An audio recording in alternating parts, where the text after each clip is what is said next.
I'm Chris Farrell, and this is On Watch.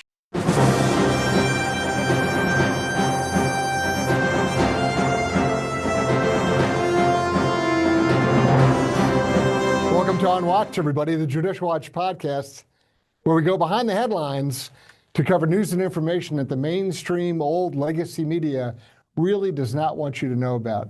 We try to recover some lost history and explain the inexplicable.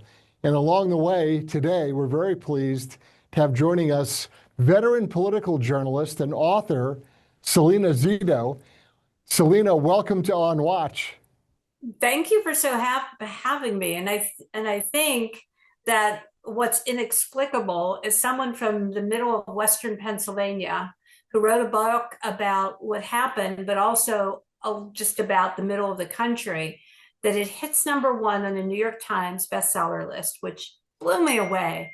That also happens the same day CBS decides not to have the Tonight Show anymore. And I think it just sort of tells you how much disruption is going on in American media. And most importantly today, we're here to talk about your #1 best-selling New York Times. For what that's worth, the New York Times, in this case, will accept their credential as it being the #1 bestseller. But Butler is the name of the book. It will include a link to the book in the notes for this show for folks that are viewing or listening to the podcast. They can go to the description of the show and find out more about you and the book Butler. But on that fateful day, just a little over a year ago, you were 4 feet from the podium where the president was speaking and where he was shot. Yeah. So let's use that as the kickoff point for our conversation. You're 4 feet away and you hear shots ring out. Yeah. Tell us your impression, your experience. Oftentimes when big things happen in our lives, we're not where we were supposed to be, right? And that's sort of how I ended up being in the buffer and so close to the president. The morning started out, and if people look at the cover of the book, my daughter, a photojournalist, took that photo. And when we talk more, it has deeper meaning. She took that as we came out into the buffer. But we started the day where we were supposed to interview him 5 minutes before. And then that changed to 5 minutes after. And then that changed, we're going to go fly with him to Bedminster and do the interview. And then in the last 5 minutes, he wanted to say hi before he went on stage.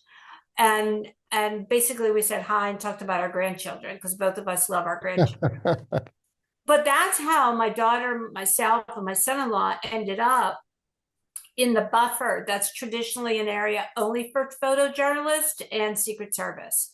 They couldn't get us back to the riser. Plus, we were going to go with the motorcade. So they said, just go in the buffer, keep it low, end up on the other side, and we'll grab you. I said, okay. So that's what we did.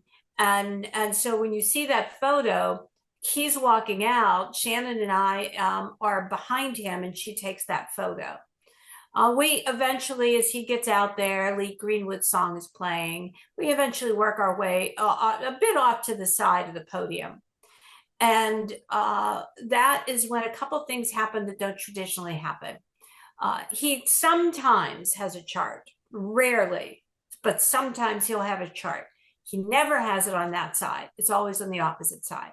I would know that because I've covered dozens and dozens and dozens of Trump rallies. And the other thing he never does, and that's why the importance of the book cover, is if you look at it, it is not his face, but it is the people looking back at him. It's a very transactional relationship.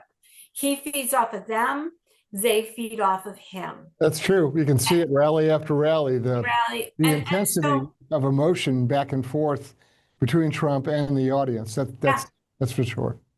And so he never turns his head away.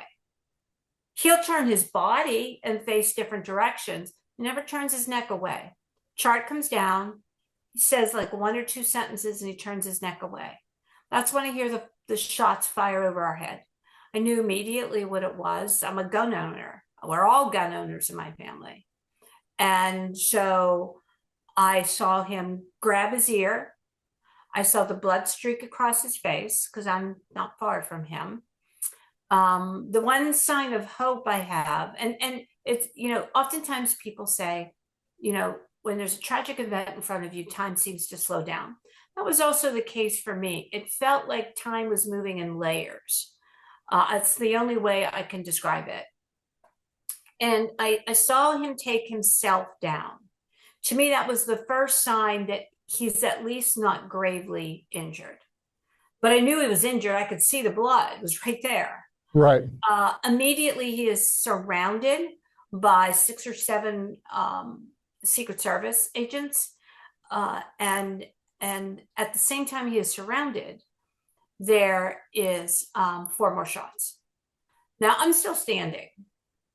I'm an idiot, I guess. But all I kept thinking was, I'm not supposed to be here.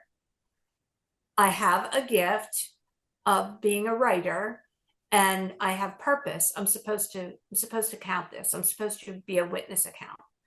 And so I kept working. It was only a little bit after the second shots went out that the president's campaign lead advance guy, his name was Michel Picard III, he took me right out. And there's some photos when you look in the book of all people saw were him hovering over top of me, like literally had his body on top of mine. And you see my cowboy boots. I mean, everybody knows me because I always wear cowboy boots. And everyone in my family thought I was dead. That's how. The thing that occurred to me watching that over and over again, like everybody else, I was glued to the television set once I learned what had happened, is that it seemed to me that it took an incredibly long amount of time for the Secret Service detail to move him off that platform. There's a reason. A long time laying on the platform there. And then when they eventually, what cracked me up was him looking to get his shoes back on. That was a priority for the president. Yeah, yeah. So a very long time on the platform. And then you talk about the significance of him stopping and turning to the crowd and putting his fist up and shouting, "Fight, fight, fight." What did that mean to you when you were sitting there or you were standing there experiencing that? What was the impact on you and what was the impact on that crowd in Butler? So it does seem like the Secret Service takes a long time. There's a couple of reasons for that. First of all, it's only 2.5 minutes. It seemed like forever at the time. Right. And part of it was not moving him until they knew, like I can hear the whole conversation, making sure the shooter was down and there was no other. So that's why they didn't move at first. They were just protecting him. The second reason is he wanted his shoes on. He wanted his shoes on. And he also did not want to be like carried. He wanted to walk on his own. Now I find out why he says fight, fight, fight the next day when he calls me. It's very significant. I don't think a lot of people understand that. They think it's ego. It's actually something very profound. Yeah, it is. That's why I ask you, the impact on you standing there in that moment and then later talking to him about it, that it's very consequential. It is. So he called me the next morning, bright and early. Salena, this is President Donald J. Trump. Like, I don't know, it's him, right? Your favorite president. He didn't say that, but he usually says that. And he said, I just want to make sure you and your daughter are okay. And he says, and I'm really sorry we didn't get to do that interview. In which I swear like a truck driver.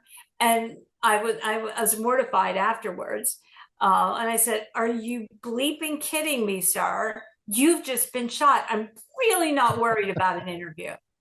He would go on to call me 7 more times that day.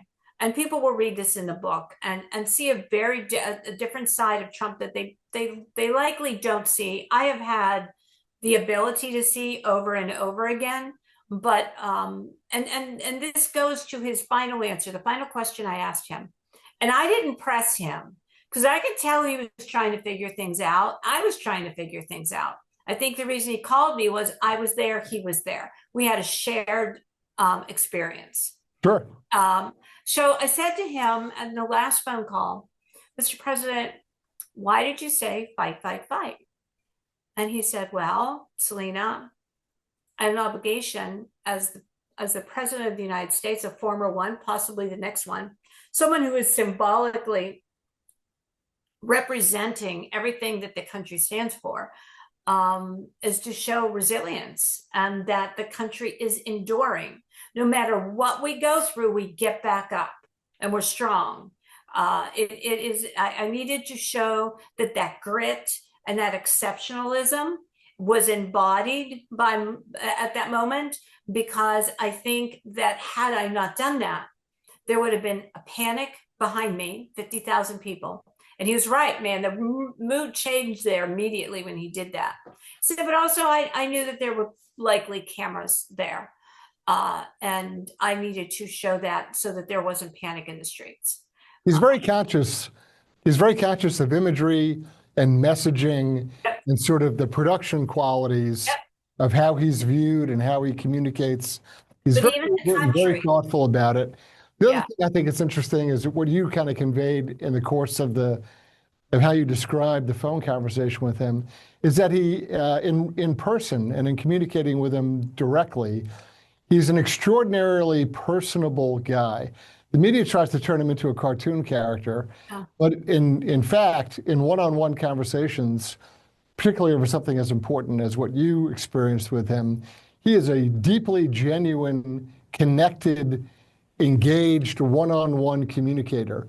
It's not all bluster and you know, he's an intensely personal guy, and when he's paying attention to you and talking to you, you know it, and nothing gets past him. He's and I think you convey that very well in the book. Is also, I mentioned this really as an effort to sort of confirm and corroborate what you're explaining in the book with your interactions with him.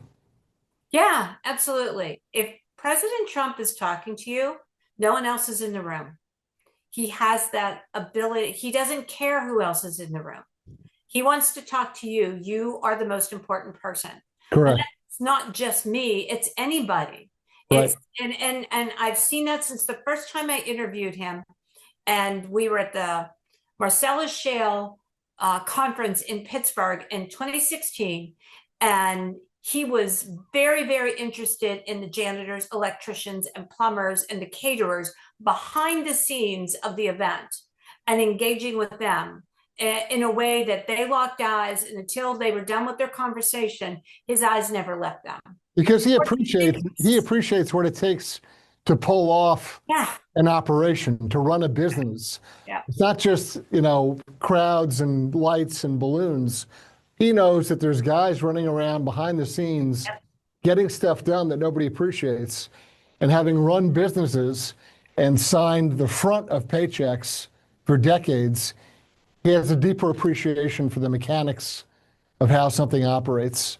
And I think you've captured that very well in the stories of what you've described as sort of, you know, middle America, or the, you know, the heartland communities in the country, and Trump's appreciation for that and how they appreciate him. Yeah, absolutely. Look, sense of place plays a dominant role in the book, and it's a characteristic and an emotion that pollsters don't pick up on. They don't understand how being rooted to place impacts your vote more than if you're Republican or Democrat. Right. Who is going to keep the community better for not just my family, but the next generation, but also my parents and my grandparents? Who's going to, who sees what our struggles are, who hears what our struggles are, not sort of these, you know, issues that don't impact their lives, you know, like the way that climate change has been prosecuted, right? It's very lethal. People, it doesn't impact their lives. They believe if you just someone that works in natural gas in the middle of the Mon Valley, they not only work in the industry, in the fossil fuel industry. They also live where they work. They fish there, they hunt there, they swim there, right? They breathe that air, they drink that water. They're Sure. not going to want it more safe and clean and non-harmful than someone sitting in LA blogging about it from their condo, Right. I mean, right? that is the coastal elite, or the polar opposite of the people that you talk about in these communities. Uh, the coastal elites are arrogant and disconnected. They're the CNN people that say that Trump stumbles when there's loud noises in Butler, right? That was Yeah, their original headline. I know. I saw it come across my phone as I'm laying on the ground. Yeah. And I'm thinking, you're in an office, you're hundreds of miles from Butler, you don't know what happened. I had an editor a long time ago, his name was Jim Cuddy, and he taught me a very, very first couple of days, Zito, it's not important if you're first. Be right. Yep. Yep. Yeah. There's a lot of stuff that comes out that is just, it's garbage. It's trash. The facts of the matter are not reported. It's the attempt to influence and spin the language above and beyond or over what the actual facts are. And that's why you get, Trump stumbling as loud noises or pops. I forget the exact headline, but it was something It was bad. as condescending and obnoxious as you might expect from CNN. Yeah. I mean, someone died, two men Yeah, were I mean, gravely injured. an- another sort of lost headline on the elitist, obnoxious media is the very brave firefighter Corey Comparatore, and you know I think Trump rightly gave credit and honor to him and to his family, where the rest of the legacy media just drove right on by and really could give a damn about him and his surviving wife and daughters. He was a girl dad. He was a fire captain. He was an Army reservist. He served his country. He served his community. He coached little kids soccer. I mean, he was everything you aspire to be. He and his wife Helen met in kindergarten, right? This is someone very, as I talked about, place, very, very wedded to community and place. And what my profession did by moving on, I think it was July 21st, it would have been a year yesterday when Joe Biden dropped out. And it was like, shiny thing, gonna go cover that. And there was no intellectual curiosity about not just what happened to the president, if he was really okay, what happened with that family, the Comparatore family, what Right. happened to the two men that were in the intensive care for a very, very long time.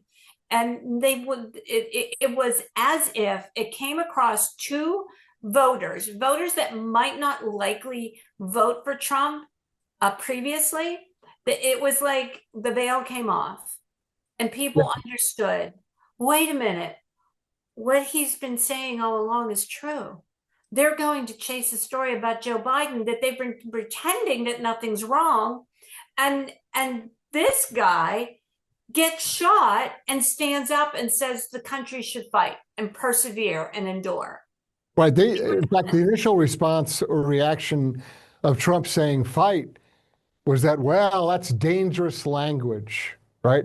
He was immediately attacked for saying fight, implying that somehow he was calling for, street violence and a revolution or some other nonsense. Opposite. But that's how it was immediately framed, by MSNBC and the rest.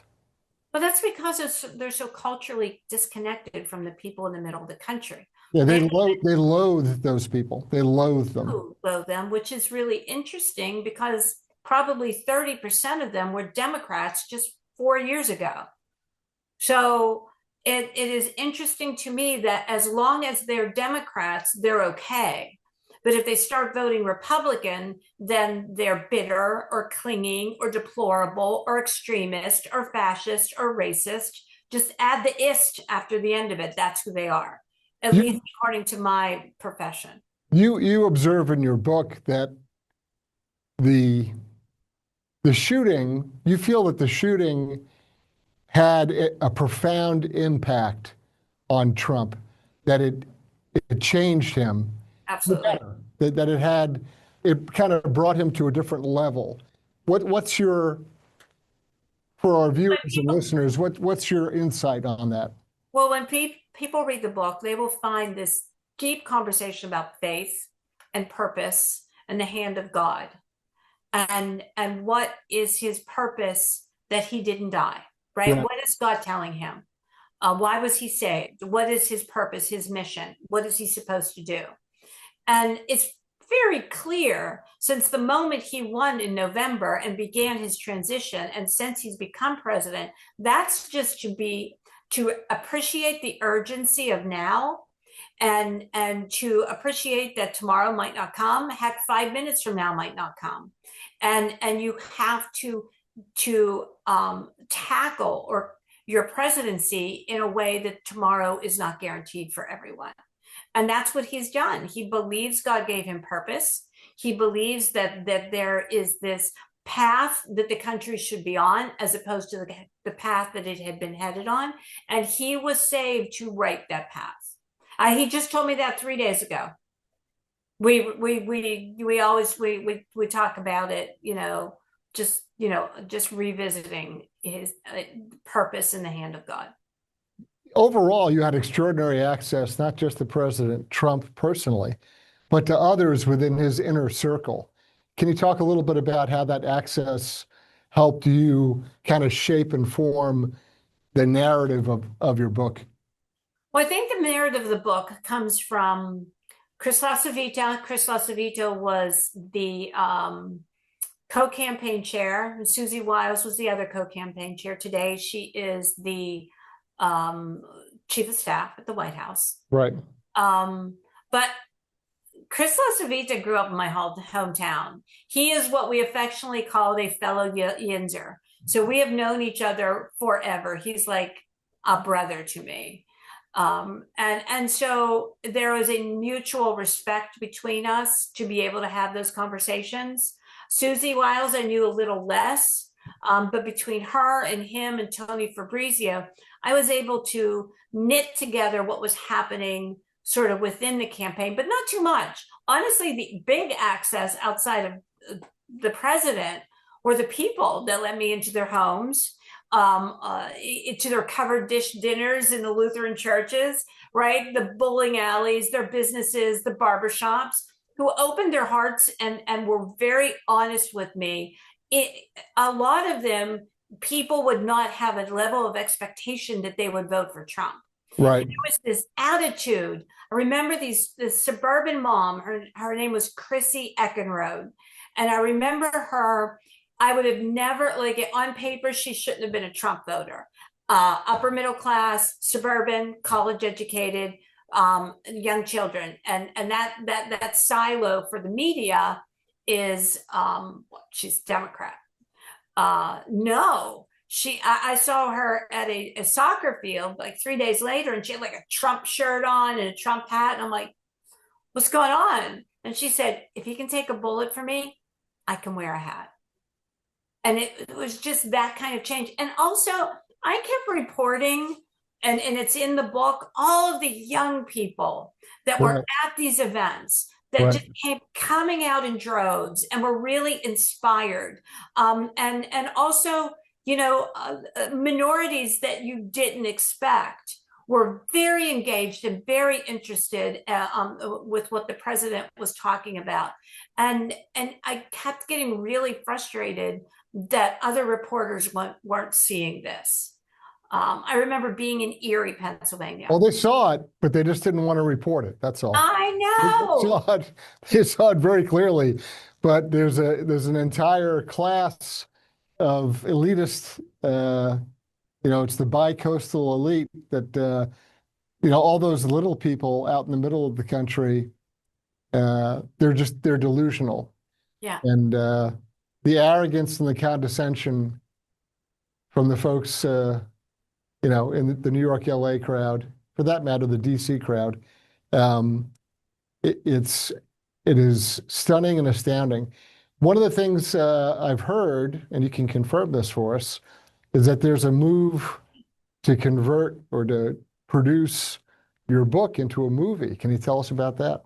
Yeah, it's already in pre-production. That's great. There is actually a scene that's been already filmed, and I can tell you this. It is the Butler Farm Show Fairgrounds. And you see my cowboy boots get into my beat up Jeep, and trust me, my Jeep is really beat up. And you know, that's my thing. If people have never read me, I don't fly, I don't take the turnpike, I don't take the interstate, I always take a back road because that's where the stories are. I also get lost a lot. But you see me get in the Jeep and head away, and I'm heading away from the Butler Farm Show Fairgrounds, and the camera pans out, and there's the cranes with the American flag, the same cranes that held the American flag on that day, and there is Kid Rock, and he is playing Born Free, and then the credits roll. That's very powerful, very I impressive know. imagery. Yeah. Are you satisfied with the investigation into the assassination attempt? I mean, you're firsthand, in person, right there with extraordinary access, not just to Trump, but to the people of Butler and that entire township, that area, all of Western PA. You have family roots there. Um, and you know, there's a lot of questions about what happened, from the protection of the president to this supposed lone gunman who has no profile, no history, no nothing. Yeah. Are you satisfied? Are you saying Oh, no, it's of a done course deal not. and okay, fine?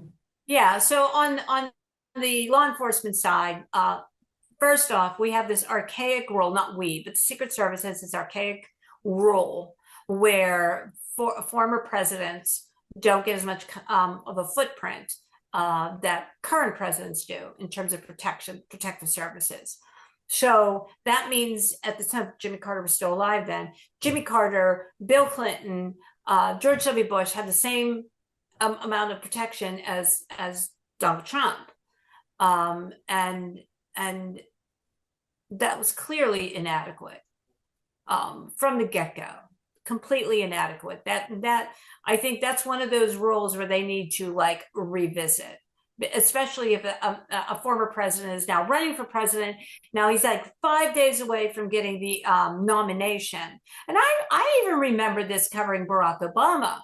Before he got the nomination, the Democratic nomination, he didn't have protected service like the way that like George Bush had at that time. Right. And I thought, you know, he's also a polarizing figure. I think this is crazy. So there's that part of it. There's also no communication or little communication between local law enforcement. That was just dumb. Like that was dumb because nobody knows a farm field better than the men and women who grew up on that farm field and then protect it. So that was also like that those are decisions that were made in DC, and I think they were very grave ones. As far as Thomas Matthew Crooks, I think I'm also not satisfied, but I don't know that we will ever be satisfied. This is a young man who was always introverted.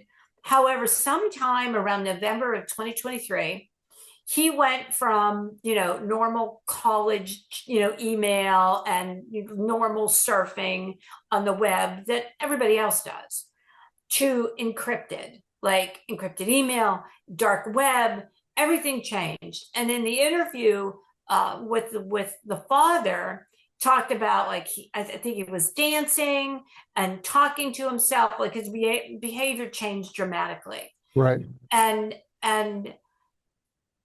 we don't know what happened, but I feel like we need to find out what happened with all that encrypted stuff. That's like the missing link. Who's he communicating with? Maybe no one. It's very unsatisfactory. Yeah. And there isn't, frankly, there isn't a lot of broad sort of intellectual curiosity about this guy nearly killed Trump. So who is he and what was he doing? It's like everyone has kind of said, oh, well, that was an unfortunate incident. Yeah. But today everything's fine. So let's keep moving along. It's frustrating. Salena, I want to give folks the opportunity to follow you on social media, to be able to find your book, of course, because they need to go out immediately and go buy a copy. Have to go buy it. It's And really good. so how can folks find you? Of course, you're a veteran political reporter and writer. How can they find you, your writing, your work, your book, and you can tease your movie? Give our viewers and listeners a little heads up as to how they can track what you've been up to. So you can follow me on Twitter. It's Zito Salena, Zito Salena. The link to my on there, the link to my website. I have two jobs. I am a daily reporter for the Washington Examiner, but I'm also now a monthly columnist for the Washington Post. Very good. That's fantastic. I'm going to give you the last word, wrapping up your extraordinary book with extraordinary access. It's called Butler. You get the last word. Tell our viewers and listeners what they need to know. It's important to understand and know history as it happened, but it's also, the book is very, very important in showing why the president was there that day, that he wasn't the only president shot in Butler. He was one of only two presidents that have ever campaigned in Butler, and where the country is going now and where my profession is going now. That's all laid out in very deeply reported stories in the book, and I think people will really enjoy it. It's a fantastic book, and I encourage everyone to get a copy. Salena, thank you so much for taking time joining us today to talk about a really fantastic and important book, Butler. Thank you again.